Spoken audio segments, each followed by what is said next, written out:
وخير الهدي هدي محمد صلى الله عليه وسلم وشر الأمور محدثاتها وكل محدثة بدعة وكل بدعة ضلالة وكل ضلالة في النار.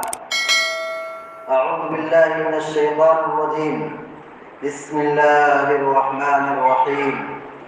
إنما المؤمنون الذين إذا ذكر الله وجلت قلوبهم وإذا تليت عليهم آياته زادتهم إيمانا وعلى ربهم يتوكلون. وقال النبي صلى الله عليه وسلم: من قرأ حرفا من كتاب الله فله به حسنة. ولا أقول ألف لام ميم حرف ولكن ألف حرف ولام حرف وميم حرف. رواه الترمذي. اللہ رب العالمین کا لاکھ لاکھ شکر اس کا احسان ہے کہ اللہ تبارک و تعالیٰ نے ہم کو آپ کو اسلام جیسی عظیم الشان نعمت سے سرفراز کیا.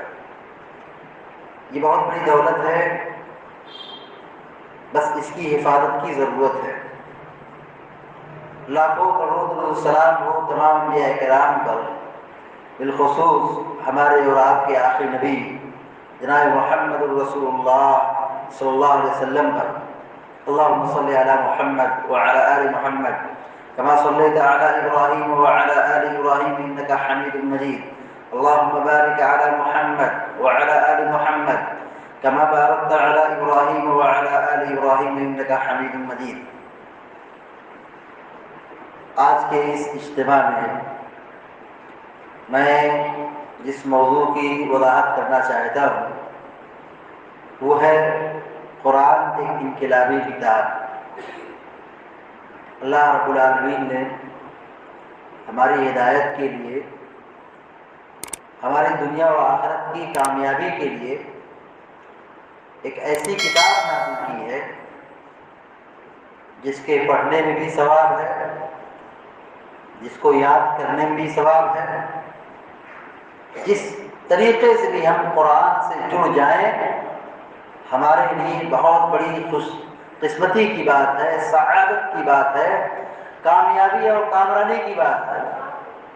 اور بڑی محرومی ہوگی کہ اللہ رب العالمین نے ہماری ہدایت کے لیے ایک ایسی واضح کتاب نازل فرمائی جس میں کسی بھی قسم کا کوئی شبہ نہیں. ذالک الکتاب لا ریب فیہ. یہ ایسی کتاب ہے جس میں کوئی شبہ نہیں، جس میں کوئی ڈاؤٹ نہیں. ایسی کتاب ملنے کے بعد بھی اگر آدمی ہدایت نہ حاصل کر پائے، اس کو پڑھ کر کے اپنی دنیا نہ بدل پائے، آخرت کی تیاری نہ کر پائے، بہت بڑا محروم آدمی ہوا ہے، بہت بڑا محروم آدمی ہے. اس قرآن کریم کے ذریعے سے کتنے لوگ ہدایت پائے، اس قرآن کریم کے ذریعے سے کتنے لوگ اپنی اصلاح کر لیے اور آخرت کی تیاری میں چل پڑے. ایسے بہت سارے واقعات ہیں کہ بہت سارے لوگ قرآن کو پڑھ کر، سن کر، سمجھ کر مسلمان ہو گئے. بتائیے، ہمارے گھروں میں قرآن رکھا ہوا ہے، ہماری مائیں اور بہنیں ہماری بات سن رہی ہے. بہت سارے ایسے گھرانے ہیں کہ رمضان اگر نہ آئے تو قرآن پڑھنے اور سمجھنے کی کبھی کوشش ہی نہیں کرتے. بلکہ یہ ایسے بہت سارے گئے گزرے لوگ بھی ہیں جو رمضان آتا بھی ہے پھر بھی قرآن سے ہدایت حاصل نہیں کرتے، قرآن نہیں پڑھتے. قرآن کریم کی تاثیر دیکھیے کہ جب یہ قرآن پڑھا جاتا ہے تو دل فطری طور پر اس کو سننے کے لیے آمادہ ہوتا ہے، دل تیار ہوتا ہے کہ قرآن سنا جائے. گرچہ ایک آدمی قرآن کا معنی تو نہیں جانتا ہے، لیکن اگر قرآن کا پڑھنے والا اچھے انداز میں قرآن کو پڑھ رہا ہے تو نہ سننے والا بھی سننے پر مجبور ہو جاتا ہے. یہ قرآن کی برکت ہے، یہ قرآن کریم کی تاثیر ہے. مکہ کے مشرکوں کو آپ دیکھیے جو اللہ کے نبی علیہ السلام کی بے حد مخالفت کرتے تھے. مسلمان جب قرآن پڑھتے تھے تو کافر لوگ دوڑا کے مارتے تھے، خود اللہ کے نبی علیہ السلام جب قرآن پڑھتے تھے تو مشرکین تالی بجاتے تھے، چیخ مارتے تھے، ناچتے اور گاتے تھے، لیکن جب قرآن تنہائی میں سنتے تھے، جب کوئی نہیں دیکھتا تھا، تو بہت غور سے سنتے تھے۔ ابو سفیان رضی اللہ تعالی عنہ، ابو جہل، اخنس بن شریح، یہ تین لوگ مسلمان، یہ کافروں میں سے تھے اور اسلام اور مسلمانوں کے بہت بڑے دشمن تھے۔ صرف حضرت ابو سفیان اسلام قبول کیے اور لوگوں کو اسلام کی توفیق نہیں ملی، لیکن مکی دور میں آپ سیرت اٹھا کے دیکھ لیجئے کہ یہ تینوں لوگ، ابو سفیان، ابو جہل، اخنس بن شریح، یہ تینوں لوگ مل کر کے بے حد کوشش کرتے تھے کہ کوئی آدمی قرآن نہ سننے پائے، اور جب رات ہوتی تھی یہی تین لوگ چپکے سے آ کر کے قرآن سنتے تھے۔ اللہ کے نبی علیہ الصلوۃ والسلام قرآن پڑھتے تھے، قیام اللیل کرتے تھے، تہجد کی نماز پڑھتے تھے، تو اس قرآن کی آواز کو سننے کے لیے بالکل چپکے سے کنارے پر بیٹھ جاتے تھے، سنتے تھے، اور جب اگر راستے میں کوئی مل جاتا تھا یہی تینوں لوگ تو آپس میں کہتے تھے دیکھو ہم تو دن میں منع کرتے ہیں، رات ہو گئی کوئی نہیں دیکھ رہا ہے، اب کل سے ہم نہیں سنیں گے، پھر دوبارہ رات آتی تو پھر سنتے تھے۔ یعنی قرآن کی یہ مٹھاس ہے، قرآن کی یہ حلاوت ہے کہ کافر رہتے ہوئے بھی قرآن کو جب سنتا ہے، قرآن جب پڑھا جاتا ہے، قرآن کو جب سنتا ہے تو اس کے دل کی بھی دنیا بدل جاتی ہے، اور وہ بھی سننے کے لیے لاکھ دشمنی کرے، لیکن قرآن کی یہ برکت ہے کہ سننے پر مجبور ہو جاتا ہے۔ اور بہت سارے ایسے لوگ ہیں جنہوں نے اسلام قبول کیا ہے صرف اسی قرآن کے سننے کی وجہ سے۔ تاریخ میں ایک بڑا نام آتا ہے حضرت عمر بن خطاب رضی اللہ تعالیٰ عنہ کا۔ حضرت عمر بن خطاب جب اسلام قبول نہیں کیے تھے، مسلمانوں کے بہت بڑے دشمن تھے، مسلمانوں کے بہت بڑے دشمن تھے، مسلمانوں کو ایسا مارتے تھے کہ مارتے مارتے تھک جاتے تھے اور کہتے تھے میں تم کو مار کر کے روکا نہیں، اس لیے نہیں کہ میں تم پر ترس کھا رہا ہوں، میں تھک چکا ہوں اور مارنے کی طاقت میرے اندر نہیں ہے، اس قدر مارتے تھے مسلمانوں کو۔ لیکن جب قرآن کو غور سے سنے اور قرآن کی آیات پر غور کیے، اللہ کی آیتوں کو جب سن لیا، غور کیا، اللہ رب العالمین نے ان کے اسلام کی توفیق دی، تو قرآن کے سننے کی وجہ سے۔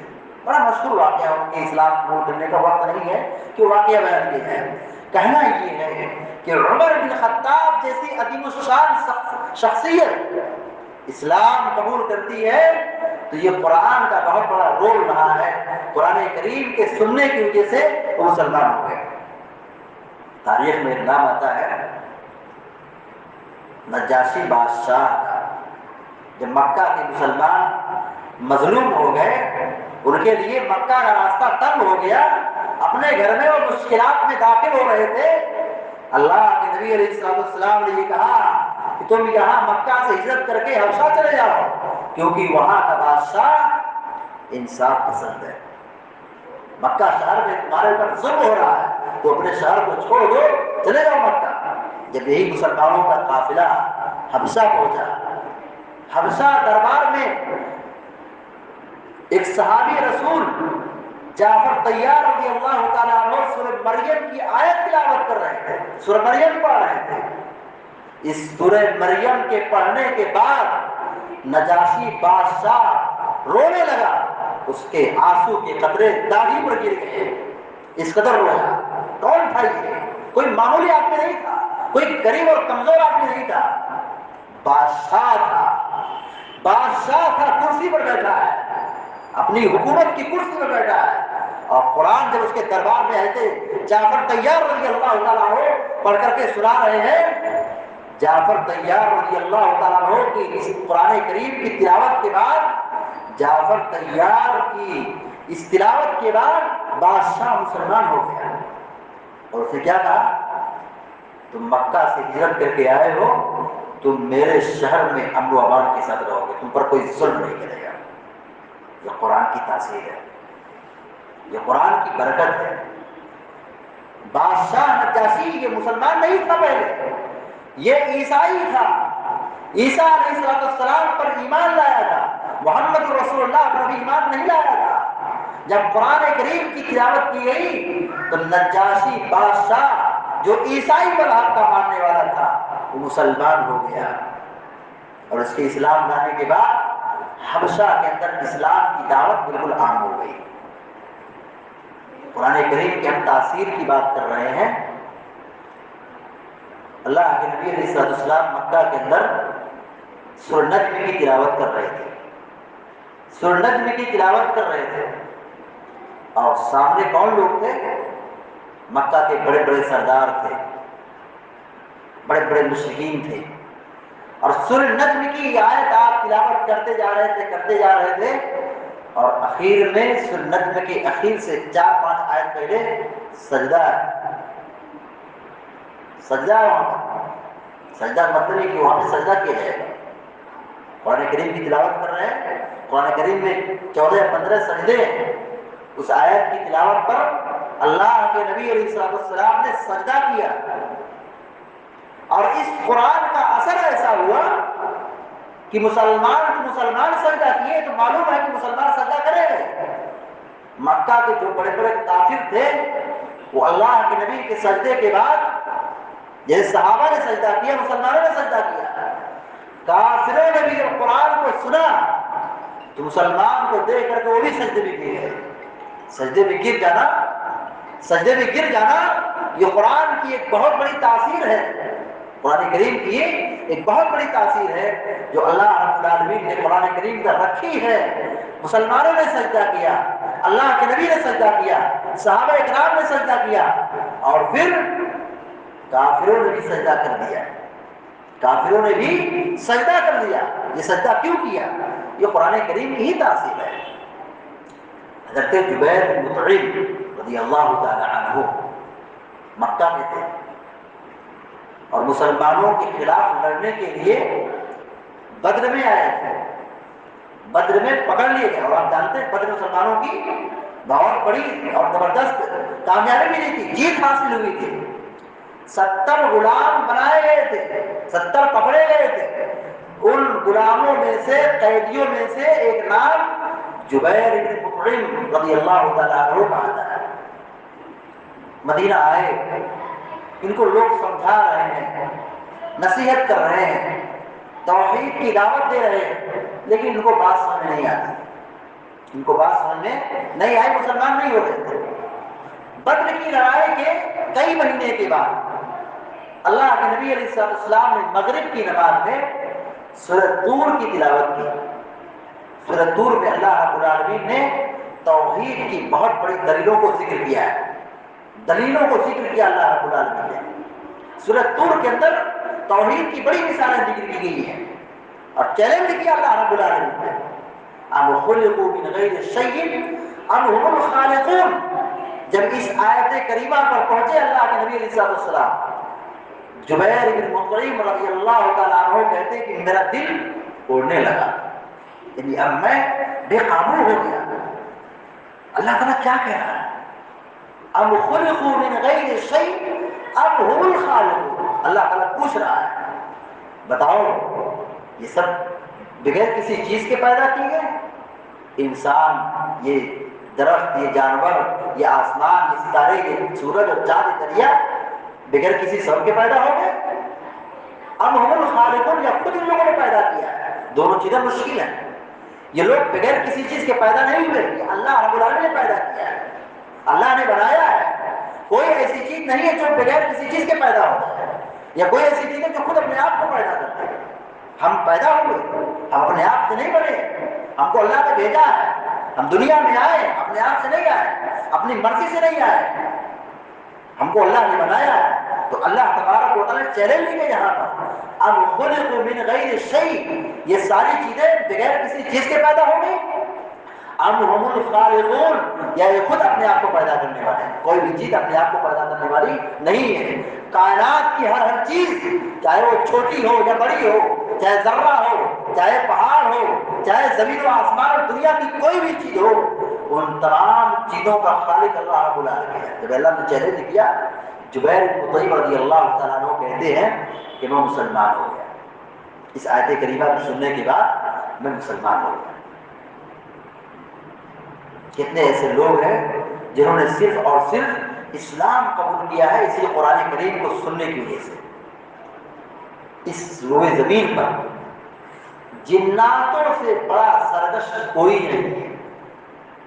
انسان میں اچھے بھی لوگ ہیں، برے لوگ بھی ہیں، لیکن انسانوں کی اکثریت میں آپ دیکھیں گے اچھے لوگ زیادہ ہیں۔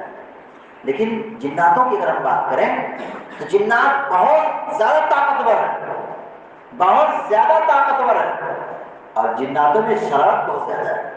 انسانوں کے مقابلے میں جناتوں کے ہاں شرارت زیادہ ہے۔ اتنی مغرور قوم ہے، سرکش قوم ہے، یہ جلدی مانتی نہیں ہے، جلدی کسی کو تسلیم نہیں کرتی ہے، کسی کی سنتی نہیں ہے۔ مگر جب قرآن پڑھا گیا، قرآن کریم کی تلاوت کی گئی، تو جنوں کی جماعت بھی مشرف پر اسلام ہو گئی۔ اللہ کے نبی علیہ السلام جب طائف سے آپ واپس آ رہے تھے، طائف کو واقعہ آپ نے سنا پڑا، طائف سے جب آپ واپس آ رہے تھے، وادی نخلا میں آپ نے پاؤں ڈالا، فجر کی نماز آپ پڑھا رہے ہیں، اور جنوں کی جماعت آپ کے پیچھے آئی اور قرآن کریم کو سننے لگی۔ اللہ رب العالمین نے سورہ احقاف میں اس کا تذکرہ فرمایا ہے، وَإِذْ صَرَفْنَا إِلَيْكَ نَفْرًا مِنَ الْجِنِّ إِذْ يَسْتَمِعُونَ الْقُرْآنَ کہ جنوں کی جماعت جب لوٹ کر کے آپ کے پاس آئی اور غور سے تدبر کے ساتھ قرآن کریم کو سن رہی تھی، اور قرآن کریم کو سننے کے بعد یہ مغرور قوم، یہ سرکش قوم، یہ طاقتور قوم جو کسی کی سنتی نہیں ہے، جو کسی کی مانتی نہیں جلدی، اللہ رب العالمین کے کلام کے سننے کے بعد مشرف پر اسلام ہو گئے، مسلمان ہو گئے، اور صرف مسلمان نہیں ہوئے بلکہ اسلام قبول کرنے کے ساتھ ساتھ جہاں گئے وہ اسلام کے داعی بن کر کے گئے۔ جنوں کی جماعت ہے، اللہ کے نبی نماز پڑھا ہے اور یہاں جنوں کی جماعت مسلمان ہو گئی، اور اللہ کے نبی کو کانوں کان کچھ خبر نہیں ہوئی۔ اللہ کا جب کلام نازل ہوا، وحی نازل ہوئی، یہ بتایا گیا کہ جنوں کی جماعت مسلمان ہو گئی ہے، اور یہ پیغام دیا گیا ہے کہ اگر مکہ کے لوگ مسلمان نہیں ہوتے ہیں، طائف کے لوگ مسلمان نہیں ہوتے ہیں، اے نبی محترم زیادہ صدمہ کھانے کی ضرورت نہیں ہے، ٹینشن لینے کی ضرورت نہیں ہے۔ اگر یہ قوم جو آپ کی نگاہوں کے سامنے نظر آ رہی ہے یہ اسلام قبول نہیں کرتی، قرآن سن کر کے نہیں مانتی ہے، ہم نے ایک ایسی قوم کو پیدا کیا ہے جو دکھتی نہیں ہے، جو دکھائی نہیں دیتی ہے، جو چھپی رہتی ہے، وہ آپ کی بات کو مانتی ہے اور آپ کی دعوت کو پہنچاتی ہے۔ جب طائف سے آپ زخم کھا کے آئے تھے، ایک دل کا بہت گہرا زخم تھا، ایک مصیبت تھی، ایک ٹینشن تھا، ایک ملال تھا۔ جب آپ صلی اللہ علیہ وسلم مکہ پہنچنے سے پہلے وادی نخلا میں تھے، جنوں کی جماعت مسلمان ہو گئی، اللہ کے نبی کا کلیجہ ٹھنڈا ہو گیا کہ جس کو میں سمجھا رہا ہوں، بتا رہا ہوں، نصیحت کر رہا ہوں، اللہ کے عذاب سے ڈرا رہا ہوں، قرآن پڑھ کے سنا رہا ہوں، اور نہیں مان رہی تو کیا ہوا؟ اللہ کی ایک دوسری مخلوق جنوں کی جماعت کو بھی بات مان رہی ہے، اس سے آدمی کتنا سکون ملتا ہے۔ تو کہنا یہ ہے کہ قرآن کی تاثیر بہت بڑی تاثیر ہے، قرآن انقلابی کتاب ہے۔ اس قرآن کے سننے کے بعد مغرور قوم جو کسی کی نہیں سنتی ہے، جنوں کی جماعت اسلام قبول کر لی، اسلام ہی نہیں بلکہ اسلام قبول کرنے کے بعد وہ اسلام کے داعی بن گئے، اسلام کو پہنچانے والے بن گئے، اور جنوں کی ایک اچھی خاصی تعداد اللہ کے نبی علیہ السلام کی زندگی ہی میں مکہ ہو کہ مدینہ، ان دونوں جگہوں پر مسلمانوں کی بہت بڑی تعداد کی جناتوں میں سے۔ اور آپ مدینہ جائیں گے تو ایک جگہ آپ کو ملے گا وادی جین ایک جگہ کا نام ہے۔ نبی کریم صلی اللہ علیہ وسلم جب مکہ میں تھے، نبوت کا 12واں سال چل رہا تھا، طائف کے واقعے کے بعد مدینہ کے کچھ لوگ اللہ کے نبی کے پاس آئے اور اسلام قبول کیا، اور یہ درخواست کی کہ ہم مسلمان ہو گئے، کسی ایسے شخص کو مدینہ بھیجیے جو ہم کو قرآن سکھائے۔ جو ہم کو قرآن سکھائے۔ اللہ کے نبی علیہ السلام نے مصعب بن عمیر رضی اللہ تعالیٰ عنہ کو اسلام کا سب سے پہلا داعی بنایا۔ جب مصعب بن عمیر مدینہ آئے 1 سال تھے، 1 سال کے قلیل مدت میں مدینہ کی اکثر آبادی مسلمان ہو چکی تھی۔ کیسے مسلمان ہو چکی تھی؟ کیا تھا ان کے پاس؟ کیا پڑھتے تھے؟ کیا سکھاتے تھے؟ قرآن پڑھ کر کے سکھاتے تھے، قرآن کی آیتیں پڑھ کے سکھاتے تھے، قرآن کا معنی بتاتے تھے، اللہ کا پیغام سکھاتے تھے۔ اس قرآن کریم کی برکت کی وجہ سے اللہ کے نبی کے مدینہ پہنچنے سے پہلے مدینہ کی اکثر آبادی مسلمان ہو چکی تھی۔ یہ قرآن کا کردار ہے، یہ قرآن کی برکت ہے۔ اللہ رب العالمین نے یہ کہا انما المؤمنون الذين اذا ذكر الله وجلت قلوبهم واذا تليت عليهم آياته زادتهم ایمانا۔ مومن وہ ہیں جب ان کے سامنے اللہ کا ذکر ہوتا ہے ان کے رونگٹے کھڑے ہو جاتے ہیں، دل دہل جاتے ہیں، اور جب اللہ کی آیتیں پڑھی جاتی ہیں تو ان کے ایمان میں اضافہ ہو جاتا ہے اور وہ اپنے رب پر توکل اور بھروسہ کرتے ہیں۔ اللہ رب العالمین اتنی بڑی کتاب ہم کو عطا کی ہے، جو کتاب ہدایت ہے، جو کتاب اللہ تعالیٰ نازل کی ہمارے لیے شفا ہے۔ وَنُنَزِّلُ مِنَ الْقُرْآنِ مَا هُوَ شِفَاءٌ وَرَحْمَةٌ، کہ اللہ تبارک و تعالیٰ کہتا ہے کہ ہم نے جو قرآن نازل کیا ہے یہ شفا ہے، یہ رحمت ہے۔ ما هو شفاء ورحمة للمؤمنین، اہل ایمان کے لیے قرآن شفا ہے، رحمت کا سامان ہے۔ وَلَا يَزِيدُ الظَّالِمِينَ إِلَّا خَسَارًا، اور اس قرآن سے صرف ظالموں کا ہی نقصان ہوتا ہے۔ اہل ایمان کے لیے تو یہ شفا کی کتاب ہے، برکت کی کتاب ہے، رحمت کی کتاب ہے۔ اللہ کے نبی علیہ السلام اسی قرآن کو پڑھ کر کے لوگوں کو دین سکھاتے تھے، ایمان سکھاتے تھے، آخرت کی فکر بتاتے تھے، اور ان کے دلوں کو پاک و صاف کرتے تھے۔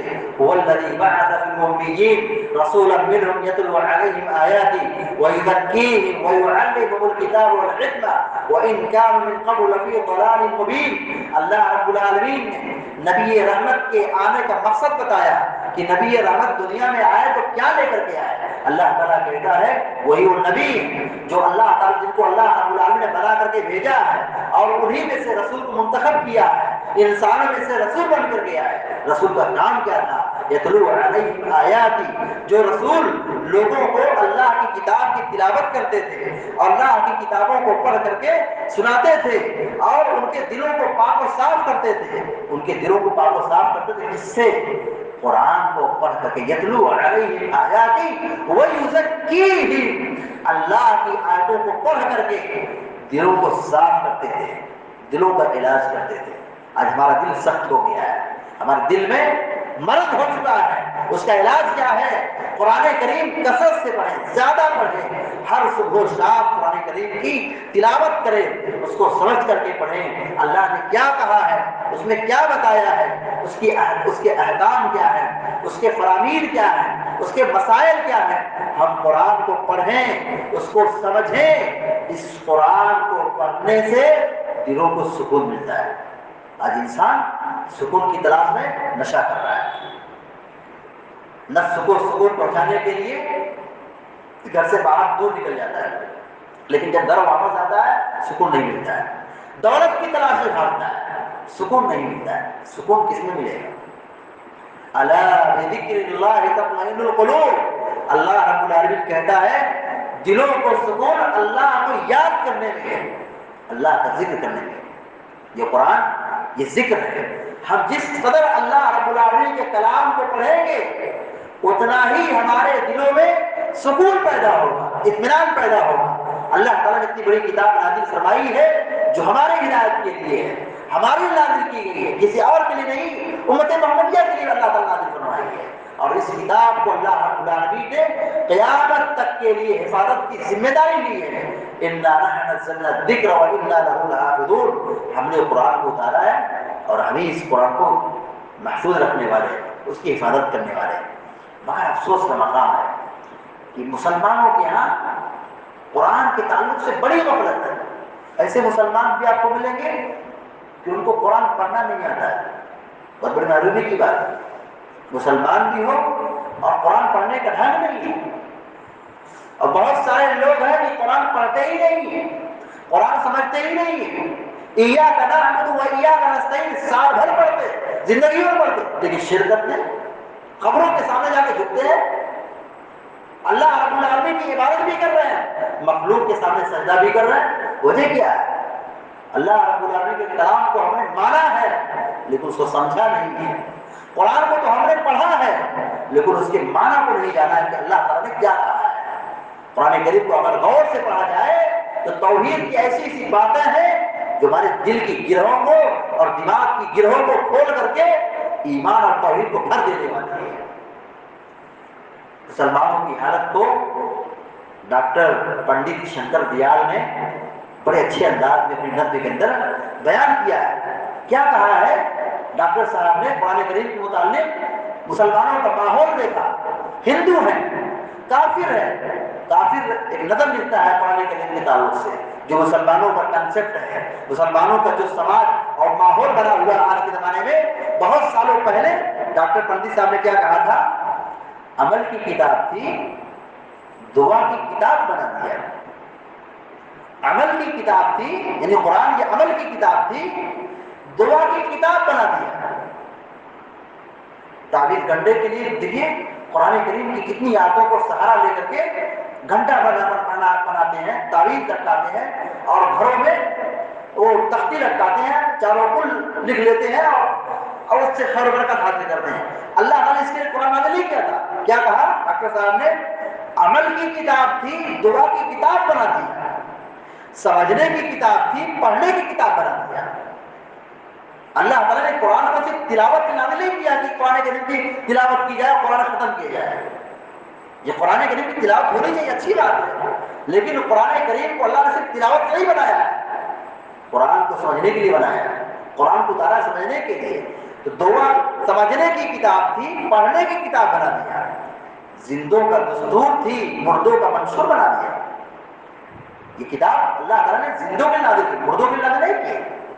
کہا پڑھنے, زندوں کا دستور تھی, مردوں کا منشور بنا دیا. اب جب کوئی آدمی مر جاتا ہے تو اس قرآن خوانی کرنا ہے.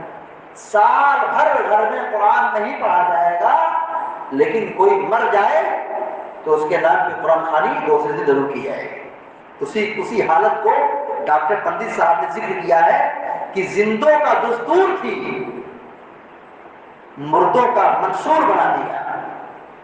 اللہ نے اس کتاب کو زندوں کے لیے نازل کیا تھا, مردوں کے لیے پڑھی جا رہی ہے. قرآن خوانی مردوں کے لیے ہو رہی ہے, ارے قرآن خوانی زندوں کے لیے ہونی چاہیے, پڑھنا چاہیے, معنی سمجھنا چاہیے. جو علم کی کتاب تھی لا علموں کے ہاتھ تھما دیا. جو علم کی کتاب تھی لا علموں کے ہاتھ تھما دیا. یعنی اب کتاب و سنت کی جو تعلیمات ہے وہ پڑھے لکھے لوگوں کے ہاتھ میں ہونا چاہیے, اس کا معنی کو سمجھنا چاہیے, اس کے احکام کو بیان کرنا چاہیے. لیکن اب کس کے ہاتھ میں ہے؟ لا علموں کے ہاتھ میں. جو قرآن نہیں جانتے ہیں وہ قرآن کا معنی کیا بتائیں گے؟ اور افسوس یہی ہے کہ جو جانکار نہیں ہے, پڑھے لکھے نہیں ہے, وہی جہالت اور پھیلا ہے. کیا کہتے ہیں؟ قرآن مت پڑھو, قرآن کا ترجمہ مت پڑھو, پڑھو گے تو گمراہ ہو جاؤ گے. قرآن کریم کو پڑھو گے, اس کا ترجمہ پڑھو گے, یہ عام لوگوں کے لیے نہیں ہے, بڑے بڑے لوگوں کے لیے ہے, علماء کے لیے ہے, بڑے بڑے عالموں کے لیے. یہ ہر کوئی نہیں سمجھ سکتا ہے. قرآن کا ترجمہ پڑھو گے گمراہ ہو جاؤ گے. جب اسی سرزمین ہند پر قرآن کریم کا پہلا ترجمہ ہوا تھا, عبدالعزیز دہلوی رحمۃ اللہ علیہ جنہوں نے قرآن کریم کا پہلا ترجمہ کیا تھا, جانتے ہو تو کیا حالت تھی؟ جاہل اور بدعتی قسم کے لوگ, ان کے اوپر کفر کا فتویٰ لگایا. یہ قرآن کا ترجمہ کیا اس نے, کافر ہو گیا. والعیاذ باللہ, نعوذ باللہ من ذالک. بہت سارے لوگ ایسے جاہل بدعتی گھومتے ہیں بازاروں میں اور یہ بولتے رہتے ہیں ہوٹلوں میں, قہوہ خانوں میں کہ قرآن کا معنی مت پڑھو, قرآن کا ترجمہ مت پڑھو, گمراہ ہو جاؤ. کہا جو علم کی کتاب تھی لا علموں کے ہاتھ تھما دیا. تسخیر کائنات کا درس دینے آئی تھی, صرف مدرسوں کا نصاب بنا دیا. یعنی اب قرآن کا مطلب لوگوں نے کیا سمجھا ہے کہ حافظ جی لوگ قرآن کریم کو یاد کرائے ان کی ذمہ داری ہے, مولانا لوگ اپنے مدرسے میں اس قرآن کو پڑھائے بچوں کو، اور ان کی ذمہ داری ہے۔ اللہ کے بندو، اللہ نے قرآن کو کس نے نازل کیا ہے؟ تسخیر کائنات کا درس دینے آئی تھی، مگر بدقسمتی یہ ہے کہ اب قرآن صرف کے مسجد اور مدرسے تک چلی گئی۔ مردہ قوم کو زندہ کرنے آئی تھی۔ ڈاکٹر آگے لکھتے ہیں کہ قرآن کس لیے نازل ہوا تھا؟ مردہ قوم کو زندہ کرنے آئی تھی، یعنی جن کا دل مردہ ہو گیا، جو آپ کچھ سمجھتے نہیں ہیں، ایسے لوگوں کے لیے تو قرآن نازل ہوا تھا، ان کی ہدایت کے لیے قرآن نازل ہوا تھا، ان کو زندہ کرنے کے لیے قرآن نازل ہوا تھا، مگر مردوں کی بخشش پر لگا دیا گیا، مگر مردوں کی بخشش پر لگا دیا۔ اے مسلمانوں، یہ تم نے کیا کیا؟ اے مسلمانوں، ڈاکٹر صاحب آخری مسئلہ کہتے ہیں کہ اے مسلمانوں ذرا بتاؤ یہ تم نے کیا کیا؟ تو اس نظم کے اندر ڈاکٹر پنڈت جی نے قرآن کریم کی بہت بہترین ترجمانی کی ہے، جو مسلمانوں کا ایک لائے عمل آج کے زمانے میں بنا ہوا ہے۔ ہماری اور آپ کی ذمہ داری بنتی ہے کہ ہم ہر صبح و شام، ہماری مائیں اور بہنیں خاص طور سے، کیونکہ شرک کا مرض، بدعات کا مرض، خرافات کا مرض، رسم و رواج کا مرض یہ خواتین کے اندر پایا جاتا ہے۔ ہماری مائیں اور بہنیں اگر سدھر جائیں تو پورا سماج سدھر سکتا ہے۔ ہماری ماں اور بہنوں کی ذمہ داری بنتی ہے کہ وہ اپنے تمام وقت میں سے ایک وقت نکال کر صبح و شام ایک ایک آیت کو پڑھیں، بہت زیادہ نہیں، صرف ایک آیت پڑھیں۔ کتنی آیت ہے؟ صرف ایک آیت پڑھیں۔ اگر ایک مسلمان، بہت اہم بات بتا رہا ہوں، ایک مسلمان اگر ایک دن میں 24 گھنٹے میں ایک آیت پڑھتا ہے اور ایک آیت کا معنی پڑھتا ہے، اس کا ترجمہ پڑھتا ہے، اس کی تشریح پڑھتا ہے، اس کے پڑھنے کے لیے بہت زیادہ وقت نہیں لگتا ہے، آدھا منٹ لگے گا، یہ بہت لگا تو 1 منٹ لگے گا۔ 24 گھنٹے میں اگر ہم 1 منٹ اللہ کی کتاب کو پڑھنے کے لگا دے تو 18 یا 17 سال نہیں گزریں گے کہ پورا قرآن کا معنی مطلب ہم سمجھ جائیں گے، قرآن کریم کا معنی مطلب ہم سمجھ جائیں گے، مگر ہم اس کے لیے وقت دینے کے لیے تیار نہیں ہیں۔ 70 سال وقت گزر چکا ہے، کب گھنٹی بج جائے، کب دنیا سے رخصت ہو جائے، مگر ہم نے قرآن کو ہم نے نہیں پڑھا، قرآن کو نہیں جانا۔ قرآن اللہ نے ہمارے لیے نازل فرمایا تھا، مگر ہم نے قرآن کو نہیں پڑھا، نہیں سمجھا۔ اسی نہ پڑھنے کا نتیجہ ہے کہ آدمی اس گمراہی میں پہنچ جاتا ہے کہ اللہ کے نبی کی حدیث پڑھی جاتی ہے، مردود یہ کہتا ہے، جاہل نادان یہ کہتا ہے حدیث تو ٹھیک ہے مگر امام صاحب نے یہ کہا۔ ایسا کہنے کی نوبت کب آتی ہے؟ جب آدمی قرآن سے ناواقف ہوتا ہے، اللہ کے کلام سے نادان رہتا ہے، ناشنا رہتا ہے۔ قرآن کریم کی جب آیتیں پڑھے گا اور اللہ کے کلام کو پڑھے گا تو وہ ہدایت پر ہوگا، کامیابی پر ہوگا، سعادت کی راہ پر ہوگا، جنت کی راہ پر ہوگا، کیونکہ جب قرآن کریم کی تلاوت آدمی کرتا ہے فرشتوں کا نزول ہوتا ہے، رحمتیں نازل ہوتی ہیں، برکتیں نازل ہوتی ہیں، اور وہ آدمی اللہ رب العالمین کی جانب سے ایک روشن ہدایت پر ہوتا ہے، اس کی روشنی ہوتی ہے۔ اللہ رب العالمین نے ہم سب کو اتنی بڑی کتاب دی ہے، آدمی کو عزت اسی میں ہے کہ وہ اللہ کی کتاب پر عمل کرے۔ جب آدمی اس قرآن کو چھوڑ دیتا ہے، اس قرآن کو چھوڑ دیتا ہے تو اللہ تبارک و تعالیٰ کا عذاب آتا ہے۔ اللہ کے نبی صلی اللہ علیہ وسلم نے کیا فرمایا حدیث کے اندر؟ مسلم شریف کی روایت ہے، ان اللہ یرفع بهذا الكتاب اقوام ویدع به آخرین، کہ اللہ تبارک و تعالیٰ اس کتاب کے ذریعے سے کچھ لوگوں کو عزت دے گا اور کچھ لوگوں کو ذلت دے گا۔ کچھ لوگوں کو اللہ تبارک و تعالیٰ اس قرآن کے ذریعے کامیابی دے گا، عزت اور سرخروئی دے گا، اور کچھ لوگوں کو اللہ تبارک و تعالیٰ ذلیل کر دے گا، گڈھے میں ڈھکیل دے گا، ناکام بنا دے گا، عذاب میں داخل کر دے گا۔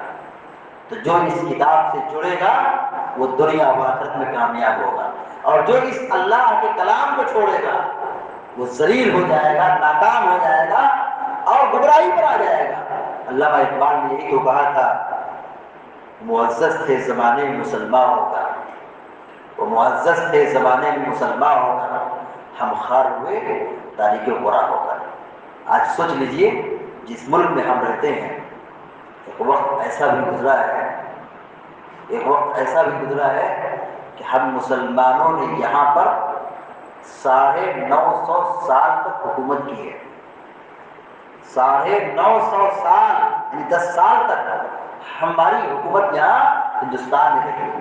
اور جب ہندوستان کا لفظ بولا جاتا ہے یہ کوئی معمولی حکومت نہیں ہے، یہ کوئی معمولی ملک نہیں ہے، بہت بھاری ملک ہے۔ ہندوستان میں سری لنکا بھی آتا ہے، ہندوستان میں پاکستان بھی آتا تھا، بنگلہ دیش بھی آتا تھا، بہت بڑا ملک تھا یہ، بانٹ دیا گیا کئی ملکوں میں، تقسیم کر دیا گیا۔ 950 سال تک مسلمانوں نے یہاں پر حکومت کی تھی، مگر آج ہماری حالت کیا ہے؟ جہاں بھی جس نوجوان کو پکڑ لیا جائے، پیٹ دیا جائے، کوئی پرسانے حال نہیں ہے، کوئی بچانے والا نہیں ہے۔ یہ ذلت اور یہ تباہی ہم کیوں دیکھ رہے ہیں؟ وجہ اس کی یہی کہ ہم نے قرآن کریم کو چھوڑ دیا ہے، ہم نے اللہ کے کلام کے ساتھ ناروا سلوک کیا ہے، اللہ کے کلام کو چھوڑ دیا ہے۔ اللہ نے کیا کہا قرآن کریم کے اندر ہم نہیں جانتے، ہم نہیں پڑھتے ہیں، نہیں عمل کرتے ہیں، نہیں اس کو پہنچاتے ہیں۔ اللہ کی رحمت کہاں پہ ہے؟ کہاں سے آئے؟ رحمت الہی کا نزول کہاں سے ہوگا؟ تو 950 سال تک اس ملک ہندوستان میں ہماری حکومت رہی ہے، مگر جب مسلمانوں کے ہاں، مسلم حکمرانوں کے ہاں اسلام مسلمان رہا لیکن اسلام باقی نہیں رہا۔ اللہ رب العالمین نے جو حکومت مسلمانوں کو ایک نعمت کی شکل میں عطا کی تھی، جو غلبہ اور مقام عطا کیا تھا، عزت عطا کی تھی، دولت عطا کی تھی، سونے کی چڑیا تھی یہ ملک ہمارا سونے کی چڑیا کہلاتی تھی، مگر جب مسلمانوں نے اس کا وقار نہیں رکھا، اسلام کو ملحوظ نہیں رکھا، کتنے ایسے بادشاہ گزرے ہیں اسلام اور دین دھرم سے کوئی تعلق نہیں تھا، والعیاذ باللہ۔ اللہ رب العالمین نے حکومت کی نعمت کو چھین لیا۔ جب توحید رہے گی، ایمان رہے گا، اللہ کی برکت نازل ہوگی۔ آپ دیکھ لیجئے اس وقت روئے زمین پر سب سے زیادہ توحید و سنت کا کام کرنے والا اگر کوئی ملک ہے، سعودی عرب۔ سعودی عرب کتنی رحمتیں وہاں پہ نازل ہوتی ہیں، برائیاں ہر جگہ ہیں، اس کا انکار نہیں، ہم اندھبھکت نہیں ہے کہ ہم کسی کی تعریف کریں تو اس کی تعریف کرتے جائیں۔ سعودیہ میں بھی برائی ہے، کیا وہ انسان نہیں؟ وہ گناہ نہیں کریں؟ وہ فرشتے ہیں؟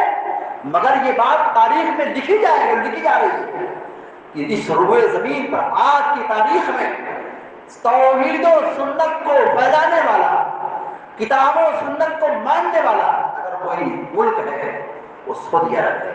اللہ رب العالمین کی رحمتیں نازل ہو رہی ہیں، اللہ رب العالمین خیر و برکت کے دروازے کو کھول دیا ہے۔ ہم سب کی یہ کوشش ہونی چاہیے، ہماری ماں اور بہنوں کی بھی کوشش ہونی چاہیے تو اپنے بچوں کو، اپنی اولاد کو اچھی نگاہ رکھیں، اس کی تربیت کریں، ان کو دین سکھائیں، اور سب سے پہلی فرصت میں اللہ کے کلام کو پڑھ کر کے سنائیں، اللہ کے فرمان کو، اللہ کے کلام کو صبح و شام پڑھیں، اس کا معنی مفہوم جانیں۔